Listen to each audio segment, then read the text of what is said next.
met, my name is Hunter. I'm a junior here, graduating in December, and I'm going to get a degree in international relations with a minor in criminal justice and Arabic. And I'm from Washington, Michigan, for anyone who's from like the east side of the state, like now we're north of Detroit. And for me, I'm actually a first generation college student. I come from pretty much like a middle class family. I actually come from a kind of non-traditional family. My parents have been divorced since I was about a year old. So that's actually shaped quite a bit of my life. And then kind of while I was growing up, I had to kind of do a lot for myself and kind of be independent from a younger age, just mainly because of my family situation with them working. And a lot of it was kind of trial and error, like put your hand on the stove, burn your hand, and you kind of learn your lesson kind of a thing. So kind of developed like my own habits. I had to develop study habits and everything with actually a lot of assistance from my dad's parents. So a lot of what I learned was more or less kind of the old way to do things. And I kind of grew from that, and I would definitely say it's shaped like kind of seeing things from a different perspective. So actually, when I was younger, I wasn't necessarily like the most social kid, for obvious reasons. I actually, I was kind of one of those kids that kept to themselves, kind of just did my own thing, worked on school, and then I wasn't one of those people that kind of everyone knew as the smart kid. I just kind of sat in the back of the room, did my own thing, and went home. And then kind of around high school, I started being just a little bit more social. If you told 14-year-old me that I would be in front of all you guys doing a 10-minute leader lap, I would think you're absolutely insane, because public speaking has been like one of my biggest fears growing up. So this is honestly like kind of amazing that I've come here now. And then this was actually during my first year of high school. So I remember I started my college plans kind of early just because I knew I wanted to go to college. And I remember during my counseling appointment, I was really excited, and my counselor told me I had little to no chance of actually getting into a four-year university right out of high school. So that was kind of something I was really down on myself about. And I actually worked roughly 25 to 35 hours from my sophomore to senior year of high school, just so that way I could kind of get all my applications pushed through, and I can pay to actually attend Grand Valley. So my father picked up overtime. My grandparents kind of picked up like retiree jobs working at a golf course. So I had a lot of family support, which I'm honestly really grateful for. And then once I came to Grand Valley, I utilized absolutely everything I could. So that was student organizations, such as like one of the cultural organizations on campus. I'm an honors college mentor. I give campus tours because I still do need to work while I'm here. And also, even with campus tours, I definitely didn't think I would talk to people for a job at all. And now I do it probably about 10, 15 hours a week, which is honestly like pretty amazing. It was kind of a way of me getting out of my comfort zone and kind of expanding socially. And I know for some people in the room who know me outside of Cook, I've never shut up. So Laura can contest for that. My freshman year, as soon as I came to college, I kind of like started opening up to people. And now I would say at age 20, I did not think I would ever be considered a leader. I didn't know how to lead people necessarily. And it kind of made me realize after my freshman year of college that I had a lot of experiences that kind of shaped me as a leader. And I would say the most important is probably my ability to kind of empathize with people. So this is kind of the way I think of empathy. Empathy drives respect, and then respect drives leadership. You're not going to be led by someone who you don't have mutual respect for. And that's something that I feel is very important in leaders. So actually, while I was working, I was a wedding planner / event manager at age 17, which to put in perspective, that's like putting a 6-year-old in charge of a bunch of 4-year-olds and expecting nothing to go wrong. So like kind of instantly, like I took on the position, and although I didn't really know what I was doing, I I was very good at like kind of talking with the staff and empathizing with the staff, whereas we had people with actual managerial experience that they had absolutely no respect for, coming late to shifts, leave early. And there was a point where I had actually convinced 20 staff members who were 16, 17, 18-year-olds. They actually stayed during a couple weekdays till about 4 a.m. to help me with my job, and they had school that day.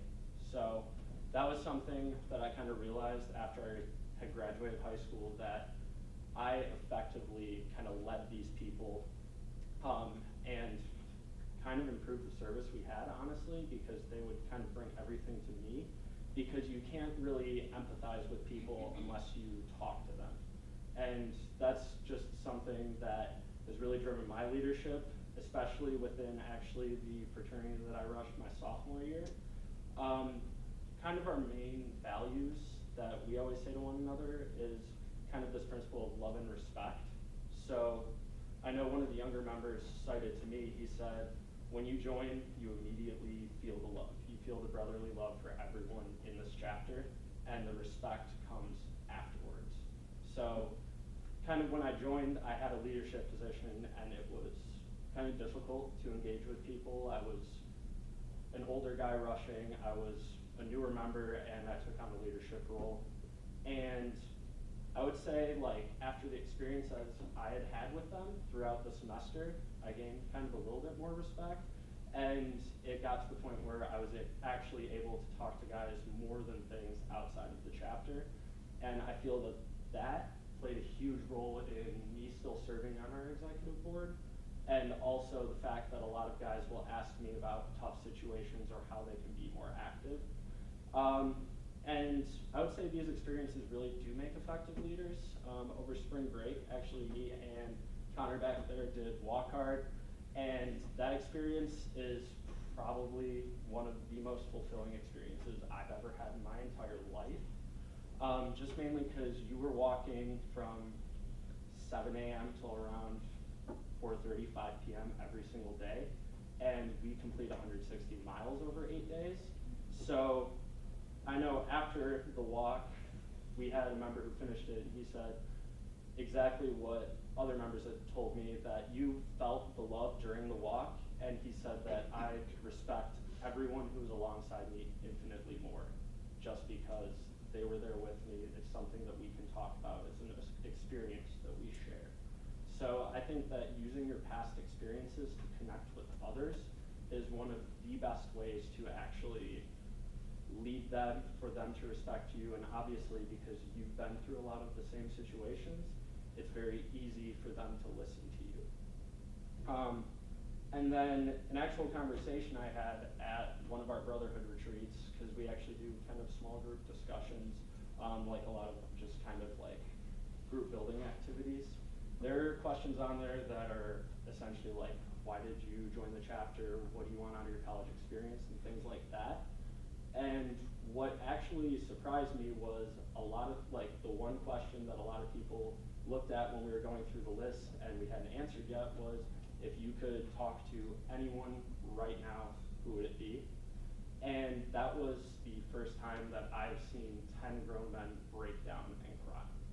And through that experience, those 10 members are now some of my best friends. And also I see them as someone I can take kind of leadership principles from, as well as me giving them some of my own leadership experience and also helping them kind of shape their future as a leader. So kind of with Brotherhood Retreat, it teaches kind of our values, and also that experience is something that a lot of people kind of grow together and become a more cohesive group. And just the momentum off of that is what carries us through large events such as ATO Walks Hard. So we normally always have a good showing, participation, and that's because a lot of the guys in the chapter that organize that event and are a part of it are the ones who are very connected to the rest of our members in the chapter, which is something that it's honestly pretty crazy that a group of 70+ college students can raise almost $250,000 in 7 years. So that's something I'm pretty proud of. And I would also say that Brotherhood Retreat and just all the events that we've done have made me a lot more comfortable with being open with people, especially even just my own college experience. And I would say that being open with people also kind of helps them be more vulnerable around you. So also I noticed that kind of like opening up in the beginning was very uncomfortable for me. And I know that one of the topics we've talked about is kind of getting out of your comfort zone. So I've taken my own steps to get out of my comfort zone this year. And actually it kind of happened after like a realization I had at the end of my second year. So I got home from school, went golfing with my grandpa, and he just asked like, how was your school year? I would just say, it's fine. It was fine, everything was fine. And everyone knows fine doesn't mean good, fine doesn't mean okay, fine is just fine.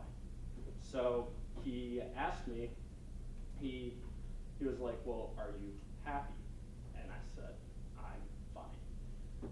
And it took a second to make me realize that I was kind of stuck in the routines that a lot of college students go through. You wake up, sometimes you eat breakfast if you have time, go to class, come home, probably watch Netflix when you should be studying or doing homework, cram in your homework, go to bed. I had done that for 2 years. And what I realized is that I was spending some of the most formative years of my life stuck in a routine where I could barely remember what I did for the past 2 years of college. So this year I decided to kind of make a change. So far it's actually kind of been the best year of my life. And I have like a ton of people to thank for that.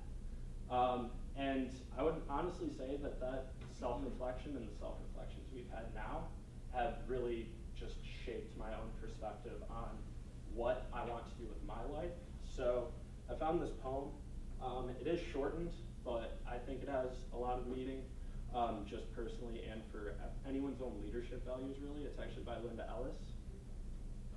So I'll give you a second to read that.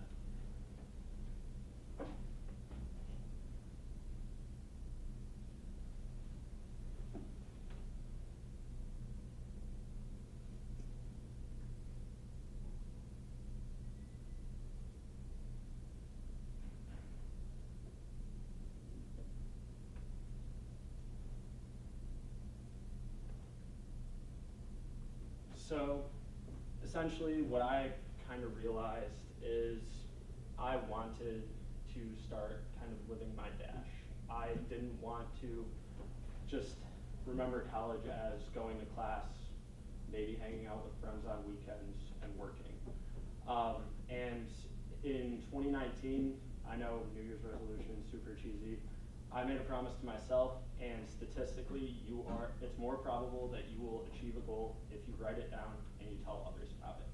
So my resolution is that 2019 will be the best year of my life, and I have something that I have a Post-it note right above my bed. I look at it every single morning, and I think of one thing I can do that will make me remember that day. So my start date, May 15th, 1998. And right now is the dash. So it's something to reflect on, is if you were on your deathbed and you could come back to today, what would you do differently? And that's a question that's really resonated with me. So it's just something I kind of want you guys to mull over and discuss if you'd like.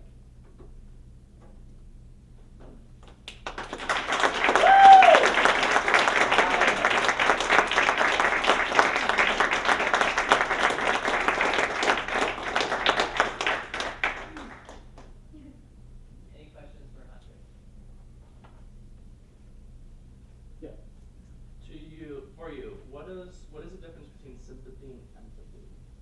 So I think that for sympathy, it's, I guess, trying to just, I guess, comfort that person and make them feel better about the experience. And for me, like empathy, the way at least I use it is I share how I've had that same experience and how I got through it, rather than just saying, you're going to be okay, this is going to be okay. Obviously that's, I'd say, very like vital to empathy. You need to like reassure them that they will get through it.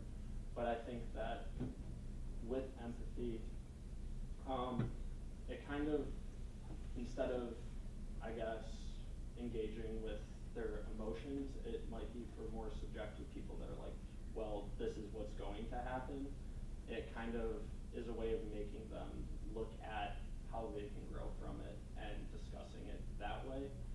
That makes them feel a little bit more comfortable than just kind of being down in the dumps and not necessarily thinking about what they can gain from that experience and how they can get through it. Yeah.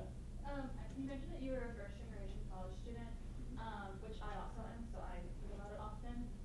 So I'm just wondering how you feel being first gen impacts being a leader. So what I would say, it's something that, especially being a first generation college student, I think that it's kind of helped me realize that there's some people who I guess don't understand what it's like to kind of figure a lot of the things and logistics of college out on your own.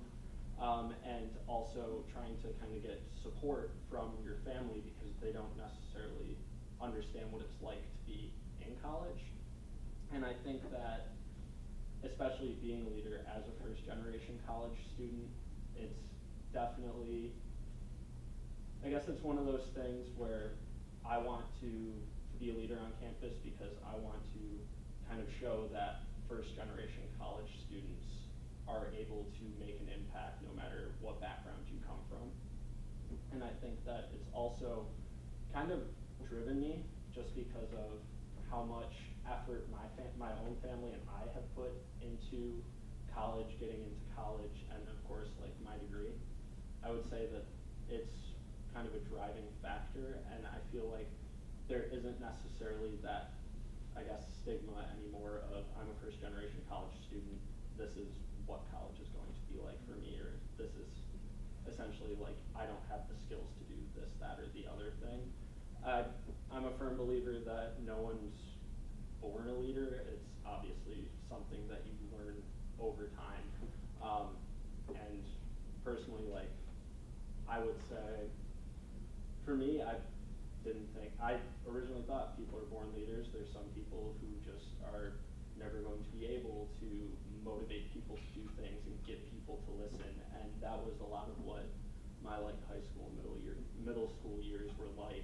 And then once I came here, I realized that there's a lot of different aspects to leadership, and there's different ways to lead. It's just kind of finding the proper way to do it.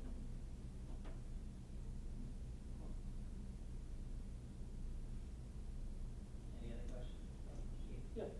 At the beginning, you talked about your grandparents influencing you a lot, and I lived with my grandparents growing up, so they helped raise me. So I learned a lot of lessons from them. Some of them I didn't realize till later on in life, but do you have any lessons that your grandparents kind of taught you that I would are say important? for them, especially because of how many years they've spent, it's honestly like, it kind of makes you realize that whenever you talk to your grandparents, they always have a different story to tell you, whether it has a lesson or not.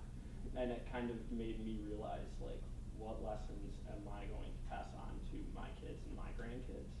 And I think that, especially with this, it's very important to have those experiences, especially because I don't want to say like, oh, in college I was part of these groups, I went to some meetings, I listened to some lectures, and then like I got my degree.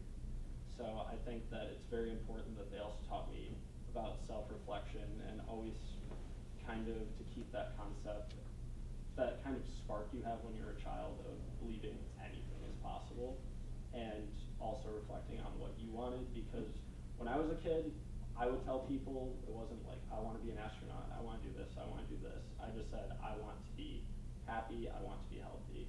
And it sounds kind of cliche that I said that, but I know that that was actually something that I would get made fun of in school for. But now looking back at it, I'm very glad that that was my outlook